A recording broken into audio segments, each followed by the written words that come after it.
Good morning. Welcome to Harbor Highlights. Welcome back from spring break. On today's show, we have an update on this year's middle school musical and an interview with one of our teachers. This and more, so stay tuned.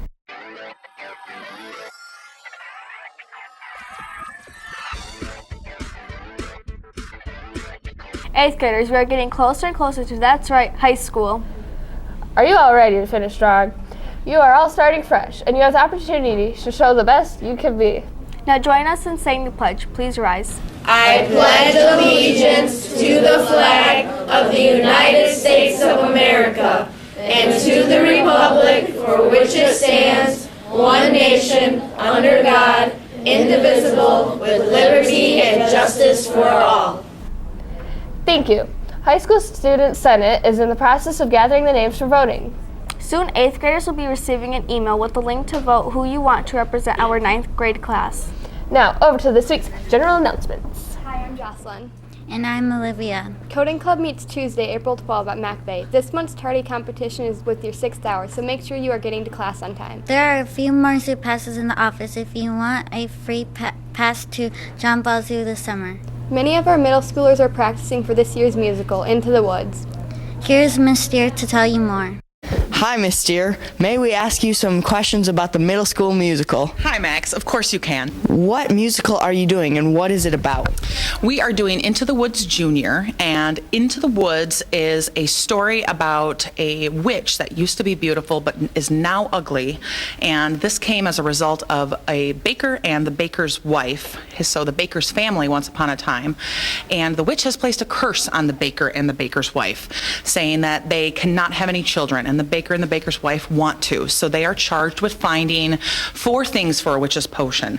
The cow is white as milk, the cape is red as blood, the hair is yellow as corn, and the slipper is pure as gold. And they have 3 blue moons in which to find these 4 things so that the baker and his wife can have children in their family again. Bring them back to the witch, and then she will turn hopefully beautiful. She will get her beauty back from having it taken away from her. And along the way, the baker and the baker's wife meet a whole cast of characters, like from all the fairy tales that we know so well.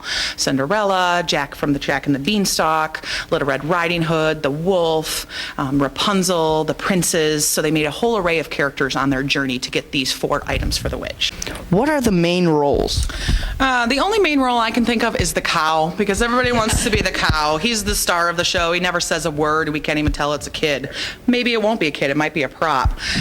Everybody kind of is a main role in the show just because there's about 16 to 20 characters in the show, so we can't really tell who has the main part and who has not so main part. Our ensemble is a huge part of the show because they will be our woods and our townspeople and our amazing vocalists.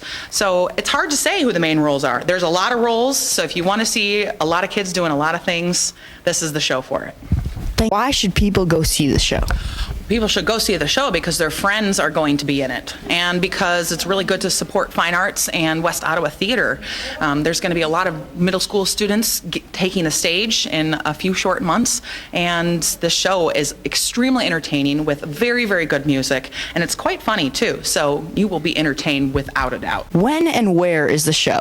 Show will take place right here at Harbor Lights in the Performing Arts Center, and it will be held on Friday, May 6th at 7:30 p.m., Saturday, May 7th at 2:30 and 7:30 p.m. We have 2 shows on Saturday, and then Sunday, May 8th at 2:30 p.m. So there's 4 opportunities to see us in our production of Into the Woods Junior. Tickets will be going on sale at the end of this month for the shows in May.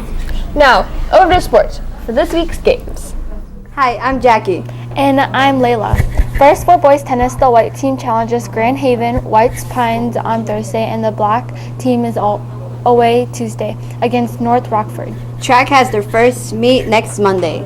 For girls soccer, the white team plays at home on Tuesday against Grand Haven and Thursday against Hamilton, also at home. The black team is away this week. Make sure that if you are planning on playing a sport, that this free sports physical night is May 25. Now back to the anchors. As you know, at West Ottawa, we feel it is so important to think about your future and to be college, career, and life ready.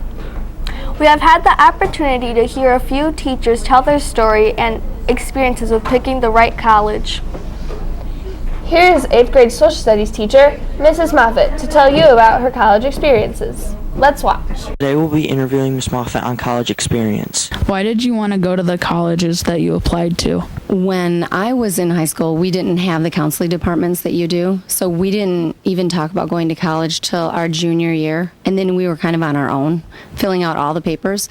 So my father went to Michigan State, and my grandparents lived where CMU is, and I had friends going to Western, and I applied to them, and I went to Michigan State.